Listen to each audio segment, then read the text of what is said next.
Wow. Are they almost all gone?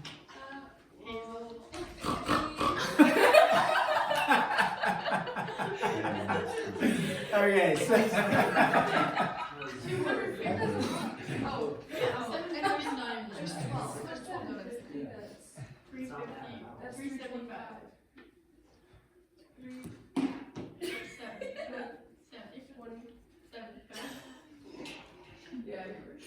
well, so if you're running the 400 and you run the race, right, or you use whatever you're practicing, you run the 400.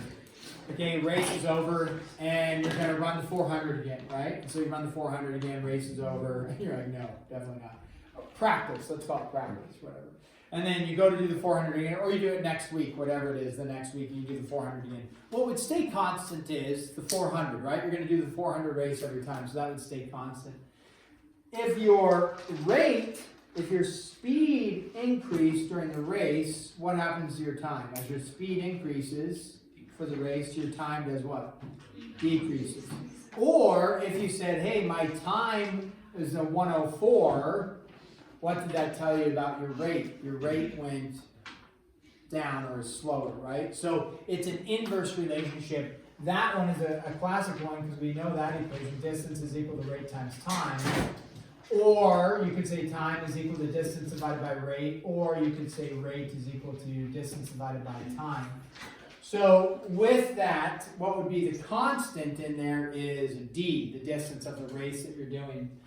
So when we look at this, we could use those variables if we wanted to, like that, or we can use this, we can say like y is equal to k over x to utilize the variables that we might see in the book, although distance equals rate times time is a good one too. So if your equation looks like this, this would be a statement of not y varies directly as x, but this would be a statement of y varies inversely as x. So if y is by itself and it varies inversely, then x is x is on the bottom, dividing into k. K is being divided by x.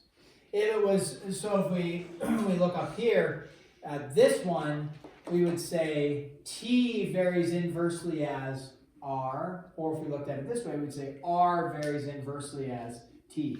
So when you hear inverse variation, you know the inverse variation means something is being divided. If you hear direct variation, you know it's being multiplied, such as what like we learned yesterday, right? It was like kx. That would be direct variation. This is inverse variation where you divide, okay? Then we have something called joint variation, and joint variation is not, it's actually just the product. I think they give you a definition in here. Something that's jointly proportional or joint variation, product of two or more other quantities. The variation is called joint variation. So that's when something varies directly. So it's interesting. They should have really put joint variation in the direct variation. So joint variation is, I'm going to put parentheses direct because it deals with direct variation, but it's the product of two things. So you would see something like this. K typically is going to be our constant, right? And then we would have something like that. So a joint variation means joining, and it's just a direct variation of the product of two things. So if you're saying, we would say this, y varies directly, because it's multiplication here, not division.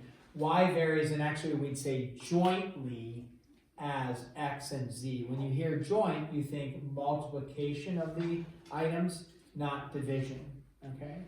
So it's essentially direct variation, but just two things being multiplied. You could technically kind of say y varies jointly as x and z, but it's not x plus z, it's x times z. So you could have y varies jointly as x, z, and a, and then you would just tack on a as well. If I gave you something like this, let's see if we can translate this. Let's go with L varies, let's do this. jointly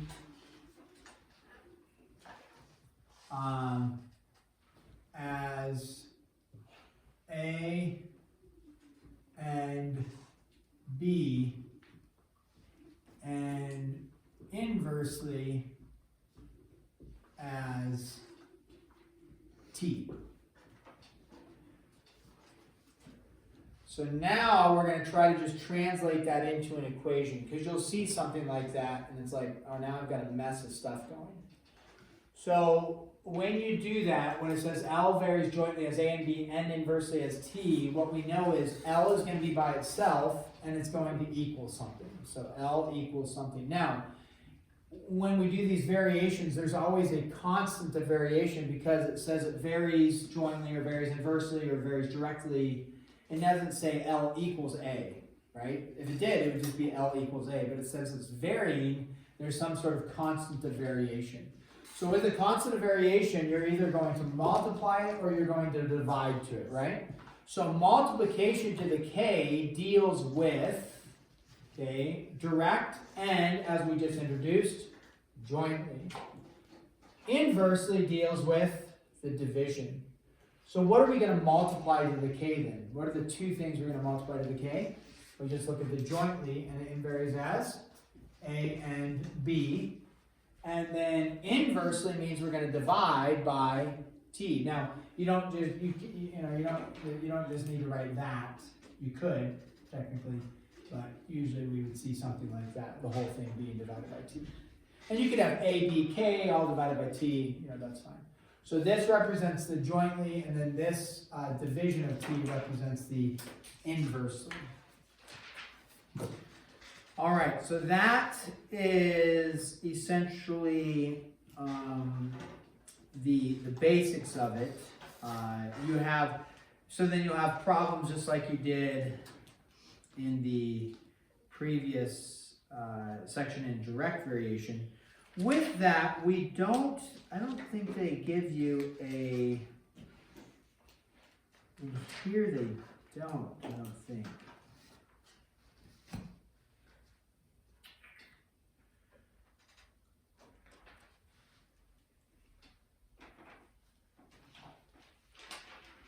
I don't think they give you a proportional setup. That's interesting that they don't do that in here.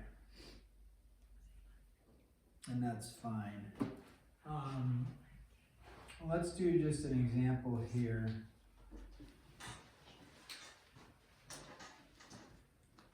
W is inversely proportional to the square of V, and W equals 3 when V equals 6. Find W when V equals 3. So W is inversely proportional to the square of V, and W equals 3. When V equals 6, find W when V is equal to 3. So we're going to take our variables W and V, and we're going to set up a inverse variation. So we know it's either going to be V is equal to K divided by V, or V is equal to K divided by W, right? Something like that. And I'm missing a part as well, but the general quick idea is that. But if it says W is inversely proportional to the square of V, then that means W is by itself, so we're not going to use that one, right? So W is inversely proportional to the square of V. Now when it says the square of V, is it just V? No, it's the square of V, so V what? Squared. Not square root of V, but V squared. So you'd actually need to say W is equal to K over V squared. Now when we do that, we would then just take our variables that we know. W is 3 when V is 6. So keep in mind, when V is 6, it's not saying that 6 was squared and we got to 6. It's just V is 6. So we plug in 6 for V and then we square it. So that's 3 equals K over 36. And help me out here. What's 36 times 3? Big number. 108. Nice. 108. Okay, so now we know our constant of variation, and we can just plug in back into the next thing. It says find W, so that's our unknown. When V is 3, we now know K is 108, and then V is 3, so 3 squared. So 108 divided by 9, and we get W is 12. Nice. So what we see here is, so